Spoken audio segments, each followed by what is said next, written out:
અમદાવાદ શહેરના Indira bridge circle ખાતેથી જાહેરમાં વેચાણ માટે લઈ જતા પતિ પત્નીને ગાંજાનો જથ્થા સાથે સ્પેશિયલ ઓપરેશન ગ્રુપની ટીમ દ્વારા પકડી પાડવામાં આવ્યા છે, જે 3 કિલો 610 ગ્રામ જેની કુલ કિંમત 36,100 તથા બીજી વસ્તુઓ મળી કુલ્લે 67,600 માત્રાના મુદ્દામાલને જપ્ત કરી વધુ તપાસ હાથ ધરવામાં આવી છે। SOG ACP એન.એલ. દેસાઈને પત્રકાર સાથે વાતચીત કરતા જાણવા મળ્યું હતું કે અમોએ આરોપીઓ વિશે ચોક્કસ બાતમી મળી હતી। આરોપીઓ પતિ પત્ની હોવાનું જાણવા મળ્યું હતું અને આશરે છેલ્લા 1.5 વર્ષથી અમદાવાદ શહેરમાં ગાંજાનું વેચાણ કરે છે।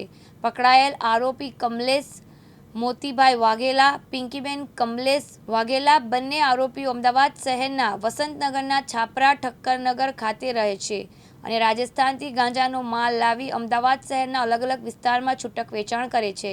તેમણે વધુમાં જણાવ્યું હતું કે આરોપી કમલેશ તેની પત્ની પિંકી રાજસ્થાન ખાતેથી મોકલી, ત્યાંથી આરોપી પિંકી કપડાં ભરવાના થેલામાં ગાંજાનો જથ્થો અમદાવાદ ખાતે લાવ્યા બાદ ત્યાંથી કમલેશ અને તેની પત્ની પિંકી બંને ગાંજાનો જથ્થો પોતાના ઘરે લઈ જઈ નાની-નાની પડીકીઓમાં ભરીને બંને છૂટકમાં અલગ-અલગ રીતે ગાંજાનું વેચાણ કરતા હતા। પકડાયેલ આરોપી કમલેશને ક્રાઇમ બ્રાન્ચ જેવા પોલીસ સ્ટેશનમાં મારામારી, પ્રોહિબિશન, ગાંજાનું વેચાણ સહિતના કુલ 11 ગુના નોંધાયા છે અને તેની પત્ની પિંકી વાઘેલા વિરુદ્ધ નરોડા પોલીસ સ્ટેશનમાં અગાઉ ગુનો નોંધાયેલ છે।